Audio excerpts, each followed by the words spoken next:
Here, we're working with everybody, Republican, we're working with Democrat. I just spoke with Paul Ryan. He's on board. Everybody's on board. They want to do something. We're not talking about amnesty. We're talking about taking care of people that were brought here, people that have done a good job and were not brought here of their own volition. But very importantly, what we want, we have to have a wall. If the wall is going to be obstructed, when we need the funds at a little bit later date, we'll be determining how much we need. Then we're not doing anything. What do you say, Mr. President, to Steve King, who says that your promises can't be believed? And what do you say to Senator Charles Grassley, who said you undercut what he's doing in the Judiciary Committee by talking with Pelosi and Schumer last night about all this? You know, what we're doing is we're doing it in conjunction with the Republicans. We have a very, very good relationship with a lot of people. A lot of people want this to happen. They expect it to happen. And we'll see if it happens. But we'll only do it if we get extreme security, if we get not only surveillance, but everything that goes along with surveillance. And ultimately, we have to have the wall. If we don't have the wall, we're doing nothing. Why did the Democrats say there was a deal at dinner? There was no deal, and they didn't say they had a deal. In fact, they just put out a statement. They didn't say that at all. Mr. President, if Republicans aren't able to get something in 6 months, will you continue the DACA program on your own? Well, we'll talk about that, but I think a deal will be made before 6 months. So no relief for DACA recipients unless you get the wall? Is that what you're saying? The wall, at some point, they're going to have to. They cannot obstruct the wall. The wall, to me, is vital. If I don't get the wall, then we will become the obstruction. What has to come first, wall?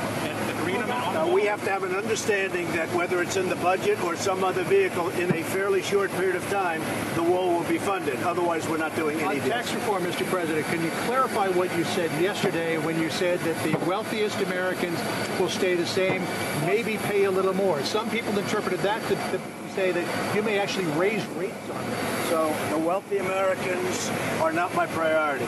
My priority are people in the middle class, and that's where we're giving the big tax reduction to. It's about the middle class, and it's about jobs, and it's about bringing jobs back to the country, bringing back the companies back, so that companies can get a reduction. Right now, we're paying the highest tax rate in the world. We want to bring that to around 15%. That would make us competitive with China and other countries. So my priority is bringing companies back, bringing money back into the country. There's trillions of dollars outside of our country that we could bring back, but the taxes don't allow it to happen. But would you raise rates? Just so you understand, my priority is jobs. Very simple. It's jobs, and it's the middle class, taking care of them. Would you possibly raise rates on the wealthiest Americans? I don't think we'll have to do that, but this is not to benefit the wealthy. This is to benefit the middle class and to benefit companies where they're going to be producing jobs. We want to produce jobs. We want to produce jobs in this country.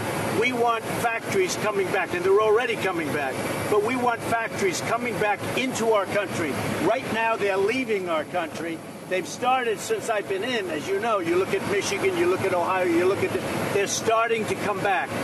But to really bring them back, we have to reduce our tax rate. So we're trying to bring it down to around 15%. But if you reduce the individual rates, sir, it will bring taxes down on the wealthy. What's going to happen is the individual rate coming down will be substantial for the middle class. We want to take care of the middle class. We want to take care of jobs. The way we're going to get jobs is to make our companies more competitive. And don't forget, a lot of these companies are public companies owned by the public, owned by pension funds, owned by vehicles such as that, so they'll get a big benefit. Our priority is jobs and the middle class. Okay.